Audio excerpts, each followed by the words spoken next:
Meron po kaming dalawang publications. Recently, this year lang po namin nailabas. The first one na nakikita niyo po sa kaliwa, ito po ay tungkol sa CSR or Corporate Social Responsibility kuno ng mga tobacco companies. Ang tawag namin dito ay fake CSR. Hindi po ito totoong CSR dahil ang tobacco industry ay hindi po magandang industriya. Hindi po ito nakakatulong. Ito po ay masamang industriya.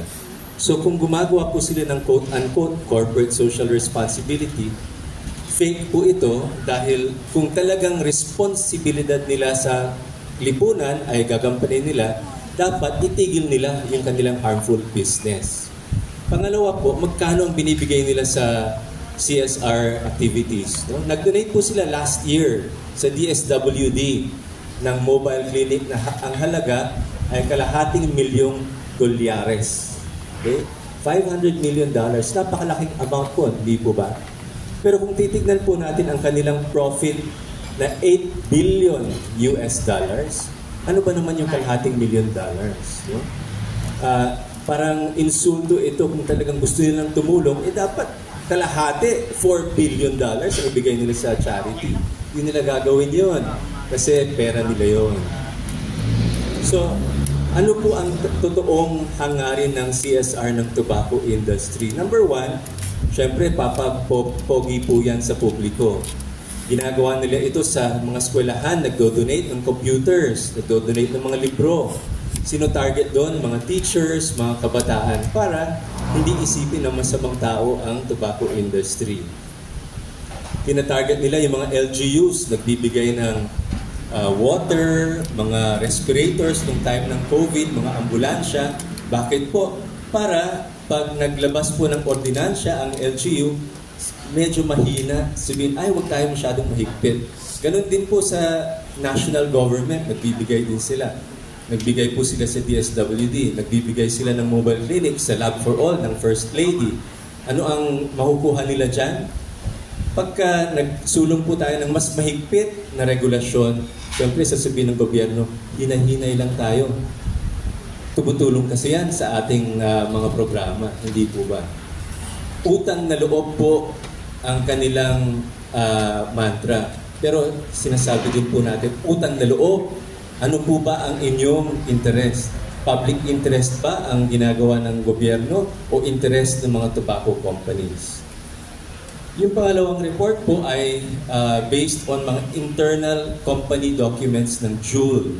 Juul is a e-cigarette company sa Amerika. Lumabas din po sila dito sa Pilipinas noong 2018-2019 pero ngayon hindi na po sila talagang malaki sa ating merkado. But when they want to launch their product po sa Pilipinas, meron talaga silang very comprehensive strategy. Kasama po dito ang paglaganap, no, pag-promote ng tinatawag na tobacco harm reduction argument. Sinasabi nila ang kanilang produkto, ito rin ang kwento ng Philip Morris, ng Japan Tobacco, kanilang mga newer products are less harmful than cigarettes. Kahit alam po natin na hindi po ito totoo. So, saan nila pinasok itong argument nila? Sa media, sa mga key influencers, kasama po dyan ang mga medical professionals, mga politicians, mga consumer groups, pati sa mga LGUs po. So, kailangan maging aware po tayo, vigilant po tayo sa ganitong strategy ng industry. At yung kanilang pangalawang strategy is talaga tinarget po nila yung FDA natin, yung Philippine FDA, na ang mandato ay ipagtanggol ang public health. So, at that time, gusto ng FDA na mahigpit, na i-regulate or even i-ban ang mga produkto na to. Pero sabi nila, if we can convince the FDA na payagan ang maraming flavors, huwag itaas ang minimum age for sales, payagan ang advertising for these quote-unquote less harmful products, baka pwede, no?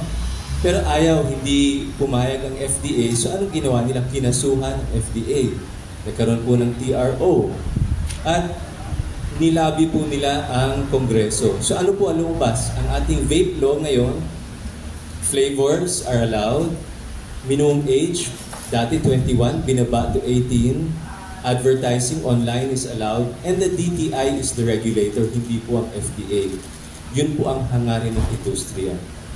So ang tawag po natin ngayon sa ating pamahalaan, sa ating mga policy makers, ngayong National Children's Month, can we depend on you to commit to protect our children from the tobacco and nicotine industry? Higpitan po ang regulasyon, itaas po ang minimum age to 25, ban all flavors, ban all advertising, promotion, and sponsorship. And kung pwede lang, ibanan natin ang lahat ng mga harmful products na ito. Salamat po. Thank you very much. Very exciting mga kunikwento ng mga speakers. Thank you, Dr. Ulysses Doroteo. Next, we'd like to invite